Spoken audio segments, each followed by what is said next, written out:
name is Arif Maskar. I'm from Beijing Institute of Technology, actually. I'm still studying there. We just came yesterday, actually, for this. Thank you for the effort. Yeah. And then here's my mobile programmer, Arifal. And then the other one is Zendi, our backend programmer. So our project is Indonesia Diaspora Connect. So it's like a social media for diaspora all around the world, Indonesian diaspora. So, okay, we can go next.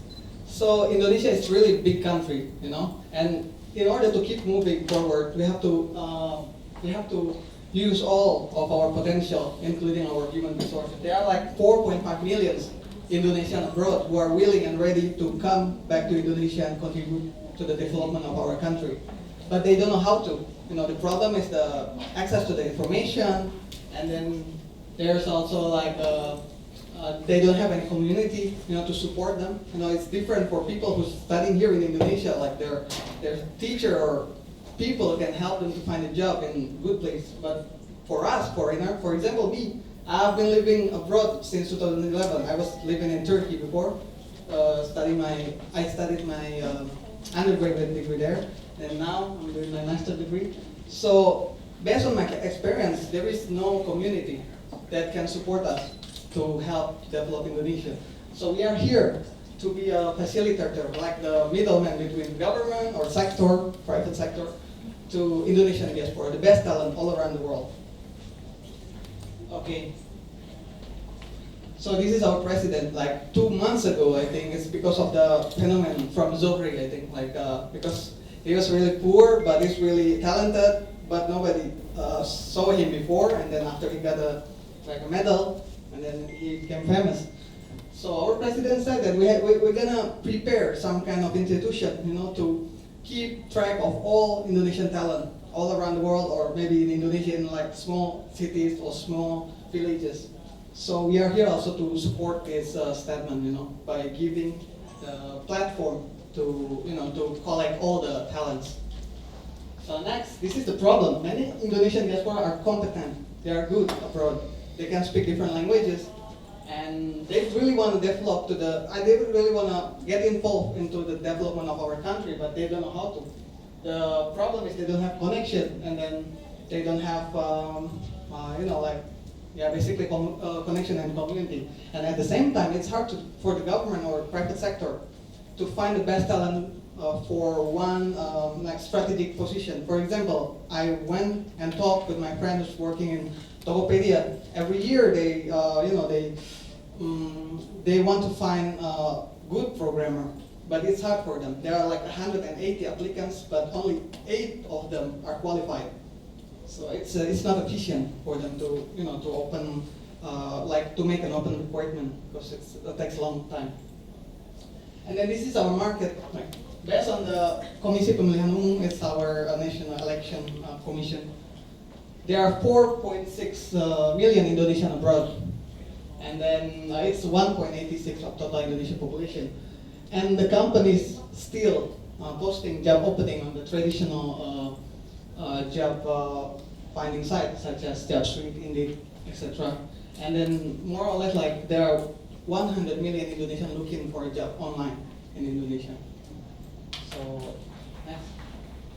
We are here, Diaspora Connect is here to facilitate both of them, like the government and the private sector, and also Indonesian diaspora. Okay, next, the benefits for the government. What we offer for the government is that easier to find Indonesian talent all around the world, because we have the database, the data of all Indonesian abroad, people who are registering themselves to our system. And then it's also helps the government to make a development plan. For example, in 5 years, how many programmers do we need, and do we have that many programmers? They can find the data from our system, you know? And then it also provides a diaspora database of all Indonesians all around the world.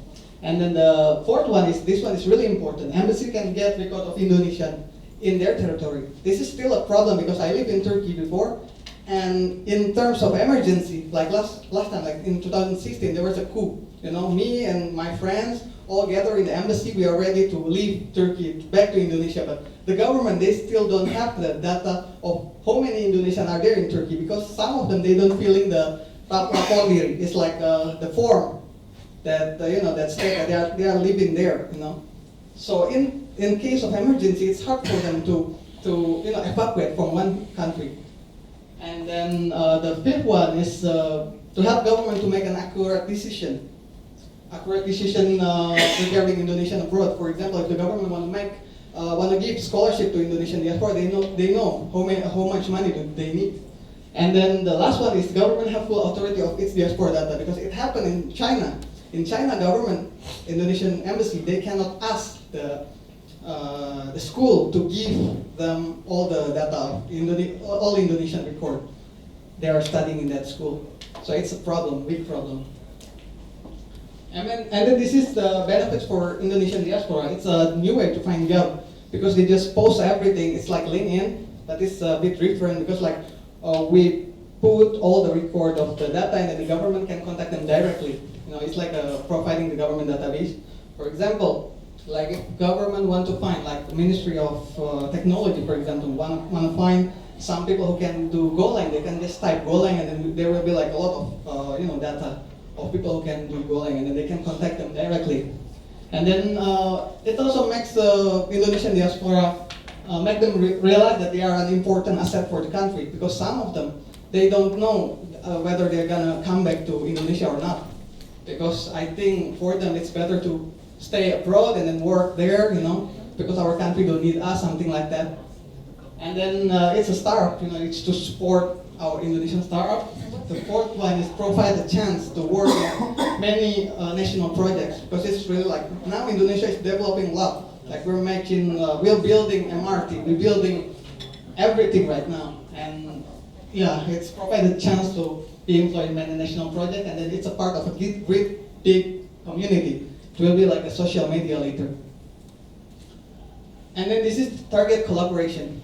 We have Indonesia Diaspora Network, but we still thinking about it. But we have some people who work there, and then we can contact them. But we still, because now we are focused on this competition, and then we didn't contact them yet. And then also LPDP, because I was working in the executive office of the president as an intern, and I know people who can contact them to find like some kind of connection to maybe this thing will be like the social media of LPDP awardee. And this is the data of the awardee of the scholarship. LPDP scholarship is like 50,000 applicants, and there are like 32,000 awardee in 2016. This is our potential user also. So how it works, how Diaspora Indonesia works. First of all, for Diaspora, they will register in our system, like from the website or mobile application, and then they will fill all the requirements, upload some documents, and then after user verified, they need to complete the registration, all of them. And then lastly, they have to fill the achievement, skills, and other academic data. Okay, for the government who already have a partnership with IDC, they will get an access to applicant and awardee information, and then search for the best talent to fill that's suitable for the government needs, and then explore their detailed information, and then after Diaspora, offer the Diaspora that fits the requirement a job. It's like that. And then this is our business model. It's like we basically, it's like LinkedIn. In LinkedIn, they're giving us like talent solution, and it's also a talent solution for government or private sector. If you know, right now I think LinkedIn, they don't really have a big competitor, and it's it's still a market that we can get into. That's why like the talent solution, you can imagine if we have a premium membership with 101 embassies all around the world, and a ministry and institution and regional government. I'm from small city of Sukabumi, for example. There are a lot of people from Sukabumi went abroad, but our city is still not good. We can go to the government and talk to the mayor of the city. If you need some good people, we can provide it for you to build something, for example.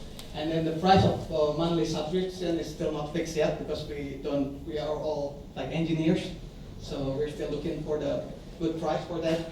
And then you can assume if you have like 100 or 200 premium membership, how much we can get from that. Okay, and then the benefits for the premium user, for a premium member. So it's a real-time update of the data of Diaspora all around the world. Since we have also here our friend here can web crawl to like website or social media. You know, usually Indonesian they update a lot in social media. Plus we can also use the real-time pointer who are like where are we and something like that. And when people go there, for example, studying in one city or one country, it will automatically change the status of the people. And then it's access to 4.5 diaspora all around the world. And then using machine learning to get the best Indonesian talent. For example, we can do background checking of them. If the government needs a good personality, for example, in the social media, there's like a calculation how many good words, how many bad words do these people speak every day in social media. We can get the personality of the people, right? And that's also what we're gonna do to find the best talent. And then it's easier to operate because it's not like Linian, it's our product, Indonesian product, and we're helping government of Indonesia. If you need something, if you need, you know, like if you need improvement, you can just tell us and we will do everything. And then the sixth one is message, voice, and video call is from Alcatel, of course, for now. And then there will be a correspondent in every country. For example, we already have a contact with Indonesian association all around the world. In every country, there are a lot of Indonesian students who can be our correspondent. You know, like to to verify people who register to our system. And then, of course, background checking using web crawler. Next, and then this is our timeline. So we are here, around here. And then we're gonna launch our beta version by the end of September. No, it must be October. Yeah, it must be October. Okay, next, this is our go-to-market strategy. This is, we are here doing the pilot project with the embassy this October after I talked to the ambassador, actually. So yeah, this is we're gonna launch our application by the end of the year. And then Can you go back to the timeline? Timeline? Okay. So the idea is not before or after that? No, actually, like we got the idea first, and then we think that how can we make it better? Like we don't really think about using the chat or video or everything because we don't have the the capability to do that yet that time. We only think that we can collect all the data of Indonesian, but what feature can we offer to those Indonesians? We still don't know. And then Hackathon opened Rainbow opened this hackathon, and my friend told me that okay, we can just use their system. And then this is the stakeholder is officially president, and then Ministry of Foreign Affairs, and then Embassy of Republic of Indonesia. The time is only 2 minutes left, so I'm gonna go. And then this is another stakeholder is Indonesian Student Association all around the world. Me in China right now. And then this is our pilot project, which we're gonna do next October with the Embassy of Republic of Indonesia in Beijing. And then this is the Rainbow integration. What we are doing, what we are using from the Alcatel Rainbow is the contacts, authentication. So I do video call, conversation, if I train my profile, and etc. And then this is our prototype of web application. We already have that actually. And then this is the prototype of mobile application also. We can show that one also. And then this is our team, me, and then Arifal, and then Zendi, and that's all. Okay. Can we ask a question? Okay, sure. Yeah. First, the idea is good, thank you very much, and the way you presented is very, very nice and stuff. My question, your business model you have already defined through the subscription or premium model. Yeah. But do you think that you have some used advertisement to get money yourself because you have this parameter? Mm-hmm. And this brings me to another question. Okay. How we attract the test parameters we do? The target is 4 million and a half. Mm-hmm. How many you have today and how is your plan to attract them? Okay. If they didn't find interest, why have to register? So the 3 steps should be there. And Sure. it's So the first one, for example, like this business model, right? There actually we are looking at the business model of LinkedIn. First one, they get money from the talent solution.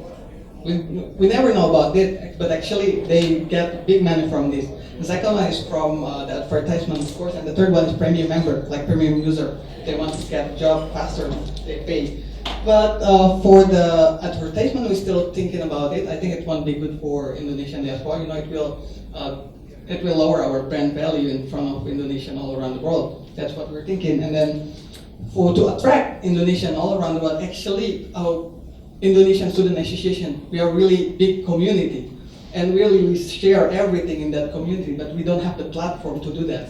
We use Facebook group, for example, to talk to each other and to share a job, or maybe like directly message one another, but that's not effective for us. And we already contact people. We shared this application 2 days ago, and we got like more than 100 downloads. Our student association in China also repost our posting, and then our ambassador also give full support and endorse us somehow. So we are really, really confident that we're gonna get a lot of users. Plus, I'm also, I know a lot of people in Indonesian Student Association also can tell people to use that and tell, yeah. Okay, so you plan to attract through two channels. First Yeah. one is through your network, and second one through the sponsorship you get from government. Okay, good. My question. As you said before, this agency will be released on September.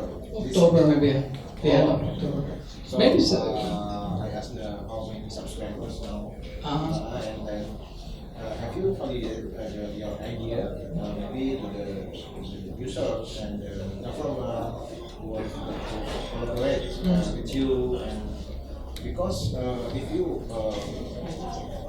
collaborate with the government, we will face A lot of problems. tricky bureaucracy.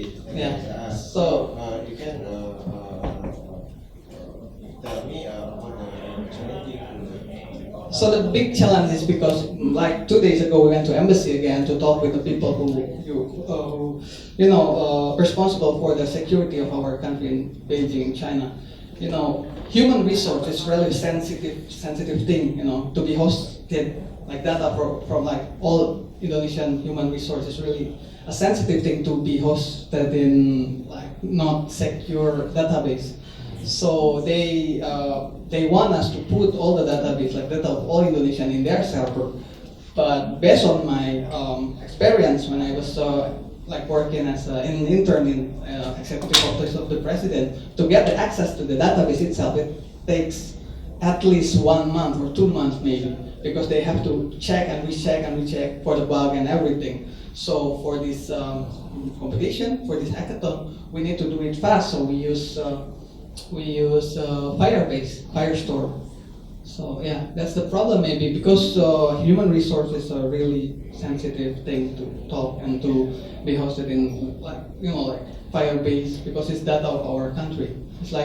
It's about national security thing. So yeah. Yeah, and just for Rainbow, so our platform is talking by European law. It's obliged to be compliant with the GDPR, which is the personal data privacy, and it's already compliant on it. Yeah. So which means that in terms of security of the information, the data access is already there. So perhaps you can think later on to host your application out of the center. Oh yeah, that's so also this possible. question. And then I think like Rainbow also, you have like Alcatel.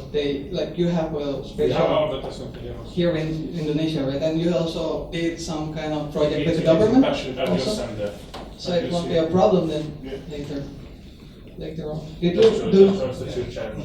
Okay, it's you call from the application, and then they're in the mobile application.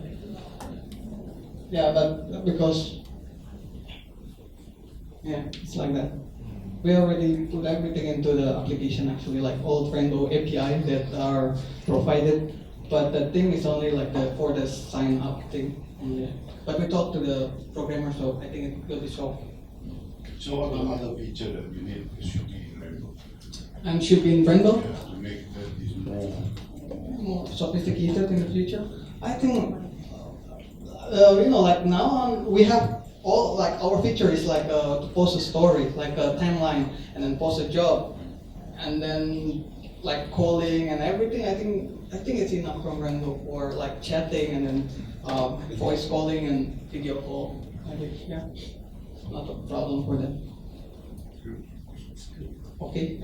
Do you have any other questions? Yes. Okay. Okay. No, just one. Okay. Do you have any way to validate the data of the people? To validate the data of the people, yeah, that's also the question from the embassy. Because I want to collect all data in Beijing, for example, the embassy in Beijing, but they don't know if the people is in Indonesia. That's why we have the web crawler. You know, Indonesian who studying abroad, yeah, we're like narcissism, something like that. We always update our status. For example, I'm studying in Beijing Institute of Technology. I will update it in LinkedIn, and then my friend here also already did the web crawler from LinkedIn. So all people that are registered in LinkedIn, we can just get all the data like that. If they're in Beijing, so we can put them in our database. But there's no people-to-people validation. That's possible because we have the correspondent in every country. Yeah, we can check that one also. I think the Indonesian Student Association in every country has the data. So Yeah. you can Contact them also. Yeah, that's also I possible. don't have any question. I just have one comment. Your presentation will be very useful for the diaspora. Thank you. Thank you. Okay. Okay, thank you very much. Hello, we're from Indonesia Diaspora Connect. This is my friend Arifal. Okay. Zendi. Zendi and myself, Arif. Yeah, we are from government industry. We think that the presentation was really good. You know, the judges and everybody was really helpful, and then the question also really good question. So it's overall it's good for us. We hope in the future we can develop this application together with Alcatel. Good luck to the other teams who are competing in this hackathon.